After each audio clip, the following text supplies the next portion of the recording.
Sala, Bondarev, Schaufler, Hanna, Van Langendonk. Are we going to go racing this time? No. Yes, we do. Oh, we do go racing. We are Apologies. green. Yes, we are green. So up to the first corner. And it's a great start from the number 55. Ramikas holds on in front of Antonov. A couple of drivers taken to the grass. But Antonov storms through. Antonov takes the lead from Ramikas. Then he overshoots. Ramikas coming through. There's a big incident in the chicane behind them. But Ramikas steals back the lead just in the nick of time from Antonov. As 5 to 6 karts are all embroiled in this one. Absolute disaster. Yeah, it was all in the mid-pack. It started with Noah Wolf, and then it's Thames Soleil, Christian Costoya, Slater, Camiab, Martinez as well. All of them involved. Well, we haven't really had a huge pile-up over the course of the weekend at that chicane, but now we get one at the final, and that's Soleil, Costoya, Slater, who does get going again, Camiab, Albag, Marty, Mins, and Pazel all out of the race, but now it's game on for Antonov, who is trying his best to charge forward and get back on terms with Thibaut Ramikas. Then Werrell, Sala, Schaufler, Didier, Van Langendonk, and Hanna has round the outside. Werrell defends from Sala. Yeah, that was good stuff from Werrell. Holds that inside line. Crucially, though, it's looking dangerous at the front because Antonov is seriously closing the gap. Thibaut Ramikas has been solid all weekend. He struggled in the superheat, but the final could be the one for him. But that gap is slowly creeping down. There is Thibaut Ramikas in the race lead. The gap is effectively non-existent. 0.3 of a second from himself and Stefan Antonov. Lewis Werrell, though, still there in third place, is holding off the Sodi Kart driver Filippo Sala, who is trying his very best to hold off the drivers. Also behind him, Nicholas Schaufer and Kirill Ditiev, who didn't get a great getaway. He drops down into P5 at the start of this one. But as they come into the final chicane once again, this is the closest Antonov has been for another attack. Down into the slipstream he goes, in towards turn one. This time around, not close enough. Stays there. There's an investigation into the start for Nicholas Schaufer, I'm afraid. Yeah. That is a big scalp as Noah Montero makes his bid on Davide Bataro and gets through. So a nice comeback from the Portuguese driver so far. Let's look at the replay of the start.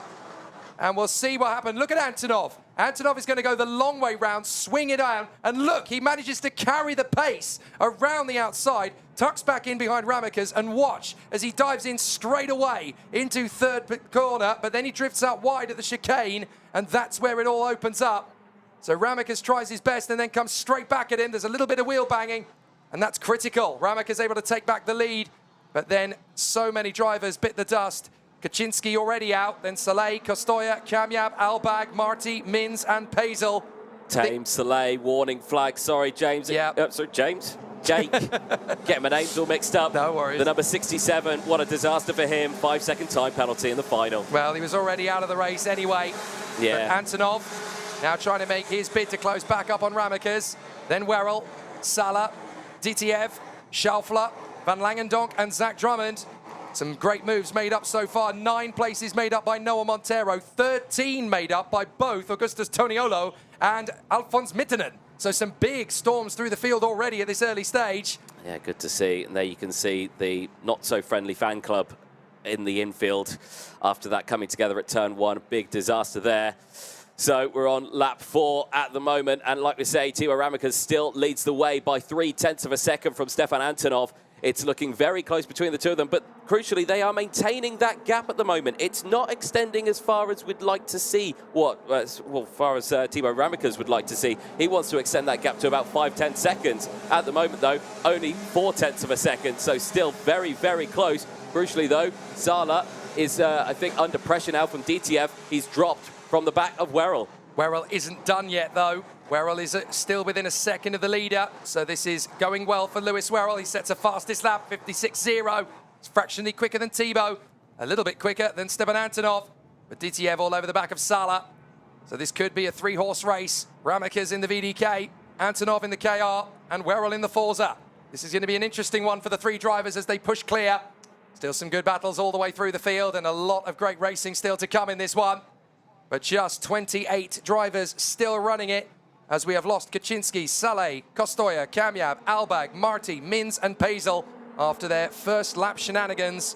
But what an interesting battle it is now as we come up to the end of lap 5, and Thibaut Ramikas still hanging on from Antonov and Werrell. The gap between them is 0.9 of a second. Antonov falling into the clutches of Werrell, though. Yes, indeed. He's got to be careful as the pack is starting to form up. There's Zach Drummond just behind as well. This is going to be a crucial one as he dives down the inside and nearly gets his nose cut off there from DTF. DTF lucky he didn't spin there into the corner as Montero with the fastest lap of the race. Zach Drummond now also under pressure from just behind. He's got to be careful. All of them have got to be careful through here because Van Lanendonk is a driver who likes to go for moves, as an overtake just there on the corner of the screen. That was, I think, Jack Iliff getting the move on the inside of Salim Hadar as we watch DTF battling his way with Salah once again. Yeah, and Salah straight away back on it. He's really good at getting that switchback move on them again. Yeah, he can read the situation quite well, but Nicolas Schaufler has split them, and now he's going up the inside of Salah. Great run from Nicolas Schaufler, the Austrian going so well at this point, but he holds up Salah. This is going to be the chance for DTF to get back up the inside and go with Schaufler. Salah round the outside, trying to hold it. Beautifully done from Salah. Hangs on from DTF. Yeah, that was incredible kart control to hang that round the outside. I thought he was going to understeer completely off the circuit, but like you say, that's where the fresher tyres come into play. They can do things like that now in the stage of this race, so really well handled. Antonov with the fastest lap of the race. What is that gap? It's still there 0.4 of a second, but it is creeping down a little bit more now. It could get interesting at the front. We're about half race distances down the inside. Brilliant move there from Salim Hadar on Jack Iliff. Gets through and moves up in towards P9. And Montero picks up a couple there as well. He's picked up Lindblom and also Bondarev. So Montero working his way forward, the Portuguese driver. Across the line, Ramacus, Antonov, Werrell. The gap down to 9/10. 3/10 between Ramacus and Antonov alone. This could get interesting. Oh, and Antonov at the final bend. That is the 48. That is Aksoy. Yeah, Alp Aksoy, who was running so well in this race, now sees himself broken, stopped at the side of the circuit. What a disaster. Well, Alp Aksoy trying to fight his way further forward. He's made a massive step forward in terms of his overall speed, but unfortunately the luck not with him today here in Valencia. As they come down the short stretch again, let's have a look at how it happened. Down into the braking zone, Aksoy. It was a mistake. He just lost it under brakes. Yeah. And unfortunately, the back end kicked out. He wasn't able really to do anything about it. He has got going again, but unfortunately, Aksoy now down in 28th and dead last. Yep, and that's a big dent in that front nose cone. I suspect that might be a 5-second time penalty as well when he comes back into the pit lane for the drop nose cone. Ramacus, though, still leads. Very closely behind, though, is Antonov. Further back, still Werrell on his own, bit of a no man's land. Then there's this battle here, Schaufler, Salah and DTF. DTF still not able to get past Salah. He had the opportunity earlier on where he got held up by Schaufler, did Salah. DTF tried, brilliant control by Salah to go round the outside at turn 1, but now DTF just needs to find that gap, but Salah's not making it easy here, is he? Certainly is not. As DTF closes in then on Filippo Salah once again. There's Guy Albag's kart having brought it back to the pits. And already the long drive home begins for Guy Albag and the Forza team in number 18. But number 16 is still going strong. Lewis Werrell bangs in the fastest first sector of anybody in this race. There's a long way still to go as far as he and the team are concerned. And they are still pushing. Werrell actually the fastest driver on track at the moment. Not just with the fastest lap last time, but looking like a fastest lap this time as well. Schaufler, 4th position. Here they come again. The gap is a second. Half between Ramacus and Antonov. Half between Antonov and Werrell. Halfway home. 9 done, 9 left. This is the biggest gap it's been so far between first and second. So maybe Antonov not with the full outright pace that he needs here. Sector 1 on that last lap. Timo Ramacus, purple Sector 1. He has pulled the pin in that car and is starting to open that gap up once again. This is great stuff from Timo Ramacus. We were worried that he wasn't going to be able to do this. May have had the pressure from the fact that he lost out in the superheat from Werrell, but of course he had the satisfaction of an entire perfect day on Saturday to really boost his confidence going into this final, and it seems to have done the trick. It all depends on whether Stepan Antonov has enough left in the tank later on. Has he been able to look after the tyres enough in second place to have a real attack on him later? As long as he stays within half a second, he's still got a shot of this victory. And Lewis Werrell just staying calm and cautious in 3rd position. Remember how he won the Miami World Finals back in 2020 in Adria? He managed to fight his corner and get himself into position. 2021, I should actually say, in Adria. But he managed to stay there right to the line and then snatched it at the death. It's still very doable indeed here for Lewis Werrell. Schaufler in 4th, Salah in 5th, then DTF, Drummond, Van Langendonk, Hanna, Iliff, and then Fardin, Montero, Wolf, Lindblom and Thuntharen. But this is the battle further back. Zach Drummond, 7th position in front of Van Langendonk and Hanna, and then Jack Iliff, the American, in 10th place. Alexander Bondarov there in 16th place. He's not had the best start to this final, which is a big shame. Superstar yesterday with that fantastic finish, looking like he was one of the favourites into this final. It's just not panned out, has it? No, it's just been a difficult start. The thing is, he was a little too far down the order for my liking, and certainly not where he would have wanted to start the final from either. So obviously, once you're in the cannon fodder, it's very hard to get out of it. Yeah. And unfortunately, he's had one or two drivers send it up the inside, and it's just scrubbed off the momentum. So he's had to try and fight his corner to come back again. He's not the only one struggling. Davide Bottaro has lost ground as well. So too has Jacopo Martinez and Alfie Slater. So there's still a few laps left, and there's still a chance for things to change. Antonov gets the fastest lap of the race in, 55.920, brings the gap down to 4/10. Antonov's not done yet. Ramakas still trying to ramp away, but Antonov is keeping him honest. This is going to be a battle of the wills as to whose tyres hang on the longest. I think, yeah, because right now, because it's that they've all got the fresh set, it's really just a game of who can use their tyres the most, really, isn't it? Just use every single last scrape of it as you make your way around the circuit. The times tumble, but the temperature has soared, though. We're at 25 degrees. It's gone up even 2 degrees since the start of this race. It's gone up. Well, that'll have a huge factor on this one. So this is a little further down the order. This is a replay. Bondarev hopping over the curves. Yeah. That's why he's lost the momentum. Down. It's so easy to do, and you only miss it by maybe half an inch, and then you end up going skywards. And that's a really difficult situation that could even have, you know, done a little bit of damage to the underside of the chassis. Yeah. Could have bent the frame a little bit as well. You can do that at a big impact. Now, Ramakas moving away from Antonov. The gap up to 7/10 now. Werrell, 7/10 further back.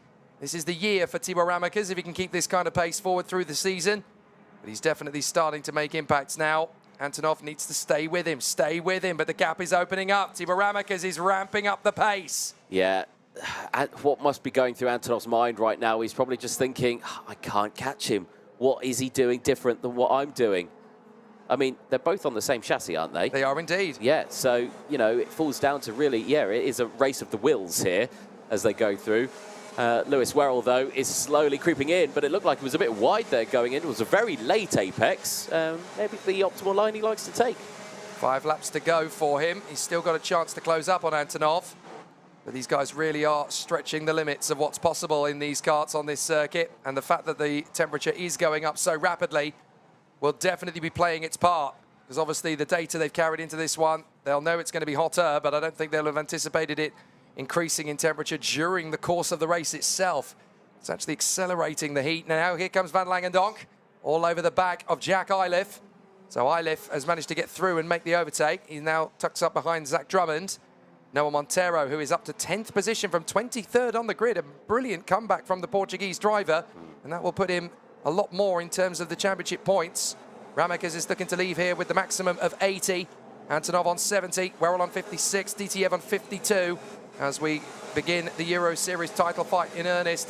But Drummond still battling away here with Eilif. Then Van Langendonk, Monteiro, Fardin, Hanna, Lindblom, Wolf and Thuntharen.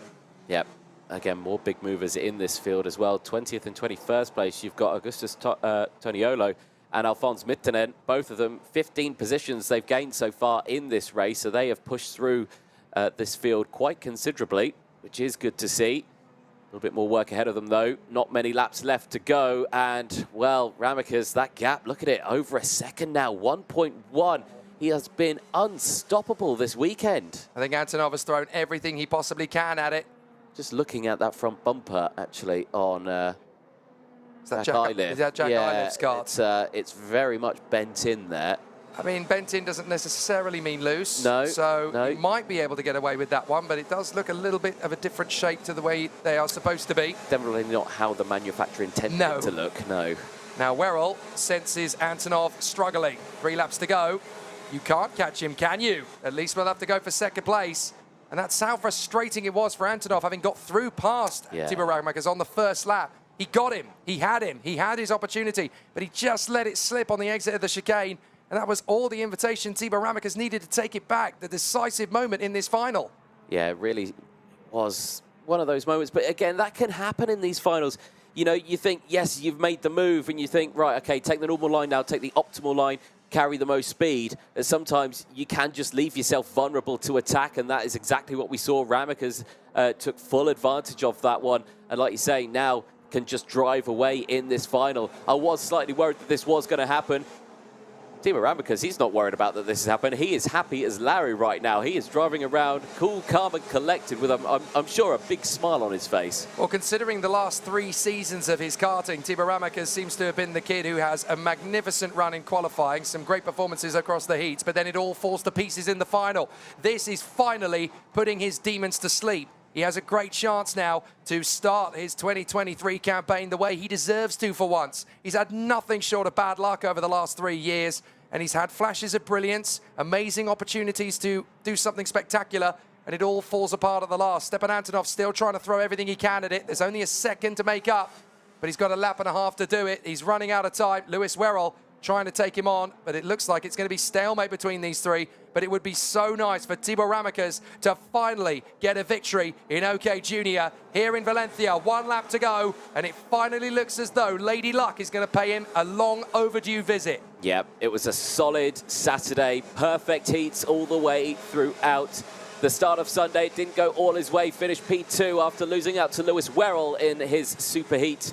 But come the final, it's all worked out once again. From flag to flag, essentially, only lost the lead for about half a lap, retook it, and has been absolutely solid. The gap, 1.1 seconds to himself and Stepan Antonov. Started on pole, had the inside line, and has maintained that throughout the entirety of these 18 laps. Timo Ramakas has led all but about 8 laps of this weekend. It's been absolutely phenomenal. The Belgian is going to come through for VDK Racing, for Belgium, and for everyone watching. He has dominated. Timo Ramakas wins in Valencia in the Champions of the Future Euro Series opener of the OKJ final.